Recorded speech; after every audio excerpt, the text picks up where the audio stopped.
You haven't met anybody who doesn't eat food around the world. I think it is one of the most prominent issues we all have. Philadelphia is ranked as the 6th largest city in the United States, with a population of just over 1.5 million. In addition to being one of the most historic cities in the nation, Philadelphia is also a leader in the telecommunications and pharmaceutical sector. But beyond these thriving economies, the greater Philadelphia area has a major food problem.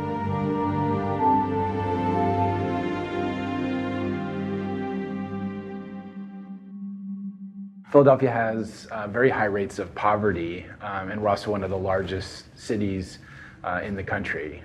In fact, we have the highest rates of poverty of all the large cities in the United States. So that's why food insecurity, hunger, and food access has been a big challenge for Philadelphia. My name is Mariana Chilton. I'm the director of the Center for Hunger-Free Communities at Drexel University. I think some misconceptions about food insecurity and hunger are, first of all, in the United States, I think people don't recognize that it exists. Even people who are experiencing food insecurity would not necessarily say that they're hungry, because they say, oh, I can always put food on the table. But that means also that they're skipping meals or missing meals, or the quality of their meals is very low. So you can have a family that is eating the same meal over and over, pasta, oodles of noodles or something like that. But that's not the right kind of food for an active and healthy life. So what often happens in the experience of food insecurity is that people will eat, but they'll eat very low quality food in order to stretch their dollar. There's a lot of stigma about people who are poor and who don't have enough money for food, which is why people who are food insecure hide it very well, because there's so much stigma and shame associated with not being able to feed yourself or to feed your family, to feed your children. It calls into question your own sense of motherhood or fatherhood, your sense of being a caregiver. The problem is that they were born into poverty, and the way that our society works in the United States these days is that it's very difficult to get out of poverty. If you're born into a low-income neighborhood, the quality of the schools are not good. The quality of your neighborhood resources are not good. So it's not an individual's fault at all. It has a lot to do with our society and the way that we build our systems, the way that we build our programs of assistance, food assistance, the SNAP program, for instance. There are food programs in place provided by the federal and state government to alleviate the constant pressure everyday families face. But the primary program, the Supplemental Nutrition Assistance Program, otherwise known as SNAP, isn't perfect. Nationally, in order to qualify for these benefits, a household of 4 must earn less than $2,665 a month. The amount of assistance received from SNAP varies by household. Many suggest that SNAP falls short, with many people supplementing their benefits each month by visiting food pantries. If you qualify for these benefits, you receive a card with a certain dollar amount loaded onto it each month, which you can use at almost any grocery store to purchase food. In early 2018, the Trump administration proposed a major change to SNAP. Recipients who receive at least $90 a month in benefits would get half their benefits in the form of a USDA food package, which is a box of shelf-stable milk, ready-to-eat cereals, pasta, peanut butter, beans, and other canned products. No fresh fruits or vegetables are included with this package. With the minimum wage of Pennsylvania still just $7.25 an hour, and the future of SNAP still uncertain, community leaders within Philadelphia have taken it upon themselves to create meaningful change. Outside bustling Center City, Philadelphia, the rest of the city is comprised of many neighborhoods made up of blocks of row homes. One such area is Port Richmond.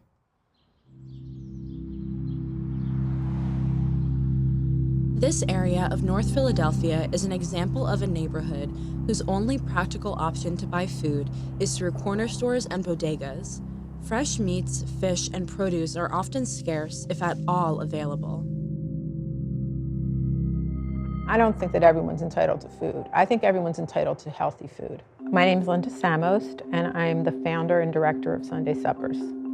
Sunday Suppers is a unique program which was started in 2011. Every Wednesday, families meet at the Memphis Street Academy in North Philadelphia. North Philadelphia is an area that has high rates of food insecurity. In 2017, the U.S. Department of Agriculture reported that 1 in 6 children live in households that struggle with hunger. In North Philadelphia, that number is closer to 1 in 4. Sunday Suppers works with families, and it helps them make changes towards a healthier lifestyle through healthier eating, exercise, meal planning, and cooking differently.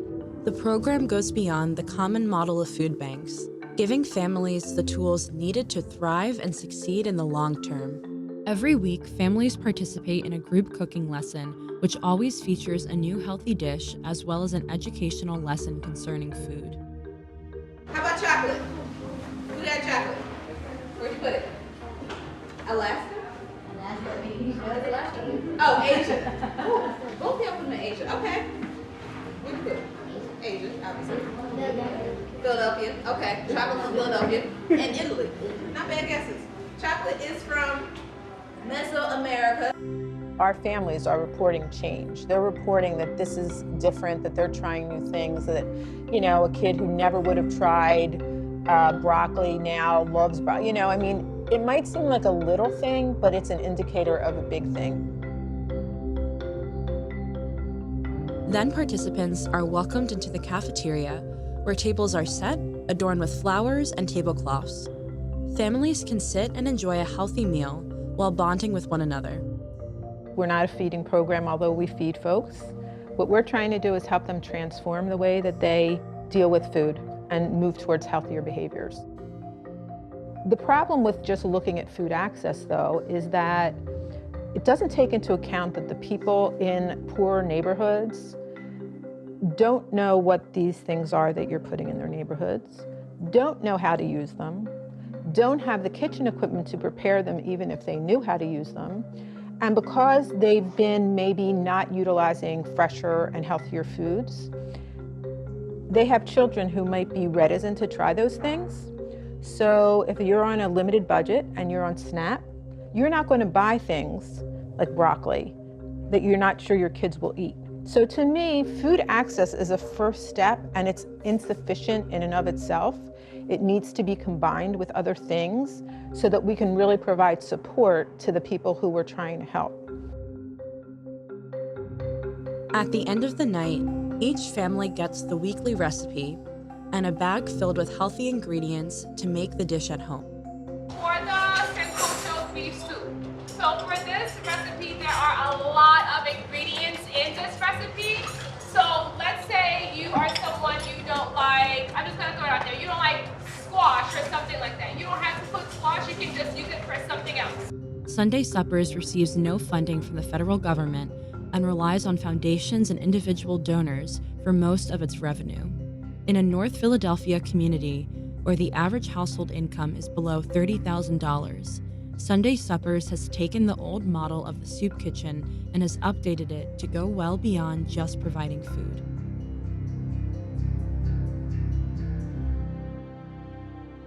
Downtown Philadelphia has become one of the most creative culinary scenes in the nation. Renowned Philly restaurateurs Mike Solomonov and Stephen Cook, boasting 6 highly successful establishments, had a revolutionary idea. They opened a unique restaurant whose profits go directly to those in need. My name is John Nicolo. I'm the manager here at Rooster Soup Company. Rooster Soup Company is a for-profit restaurant that donates 100% of its profits to an organization called Broad Street Ministry. Broad Street Ministry is a big church on essentially right next to University of the Arts Church over at Broad and Spruce. They've been feeding people, clothing people, providing medical care, legal services, mailing addresses, all that for about 10 years now. It was through Steve Cook and Michael Solomonov. They went and were so impressed with what they saw that they organized a volunteer day, and then it kind of grew from there. So we had a restaurant called Federal Donuts. They do fried chicken and donuts. They had all these chicken backs that they were throwing out. Like when you fry a chicken, you use the breast, leg, and thigh, and everything else is, for their purposes, garbage. So they were paying somebody to, remove all of these things.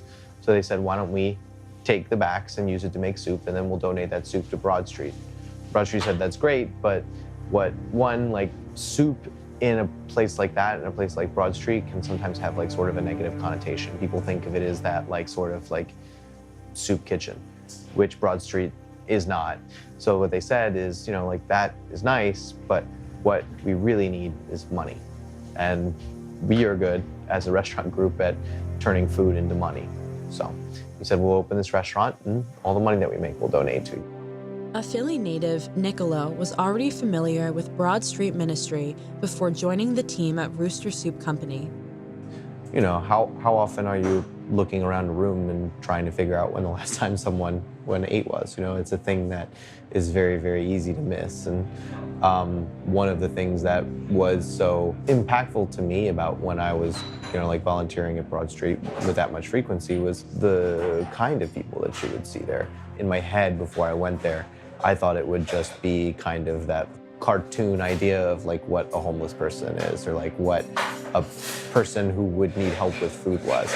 And the reality couldn't have been further from it. There were families there, there were people who were dressed very well, who were going on job interviews. You never know. The success of the Rooster Soup Company model has garnered interest with other established restaurants across the nation. Restaurateurs in New York and restaurateurs in San Francisco have reached out to us and want to do something like it. And that's all I really hope for it, is that for us, it's a very Philadelphia-based story. It's what we know and it's who we set out to help. I hope that groups like ours who have a couple of different restaurants or people who don't, who want to just open a place and help someone else.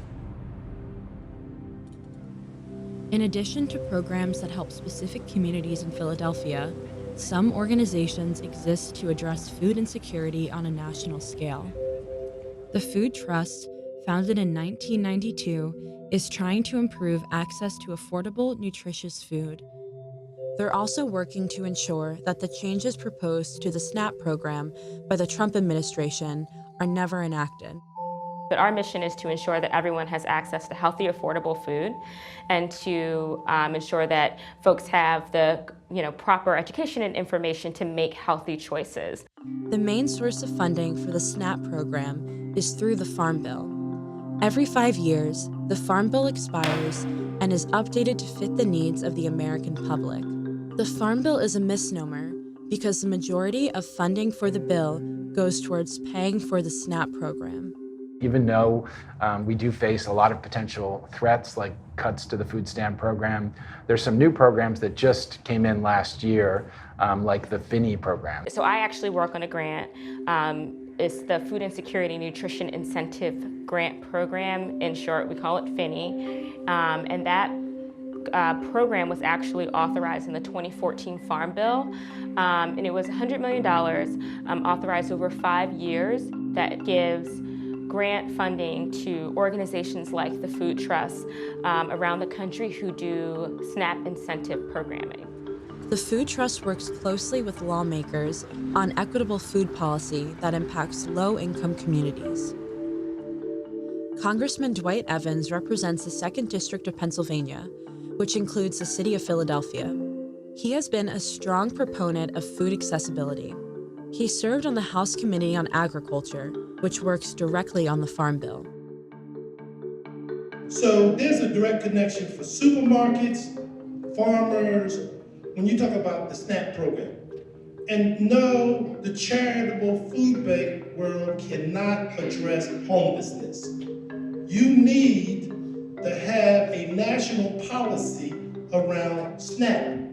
Congressman Evans really helped to create a model program in Pennsylvania called the Fresh Food Financing Initiative. What it does is it's a finance mechanism that uses new market tax credits as a way to draw private money into developing supermarkets. It was a huge success in Pennsylvania, created 5,000 jobs and brought grocery stores to places like North Philadelphia that hadn't had them for years.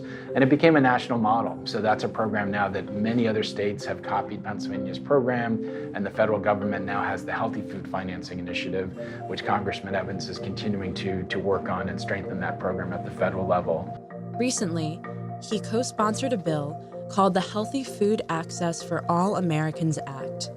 It's a new initiative that's been proposed by a congressman out of Ohio, Congressman Tim Ryan, and that initiative basically attempts to move the focus on healthy and quality foods around the nation. And it's important to understand that this is something that we have to change people's culture and understand the importance of food being a part of their decision making. I think a lot of times people have a way of not understanding that food plays a very important part in all our lives. Congressman Evans has been such an incredible leader, so we've worked closely with him and his staff when he was in the state legislature on a lot of innovative food policies. Now having Congressman Evans and Senator Casey, both real food and hunger and food access advocates, I think makes us very hopeful that we can really make some positive changes. The Farm Bill is being held up in Congress currently and won't be voted on until 2019. The Healthy Food Access for All Americans Act has been introduced in both the House and the Senate.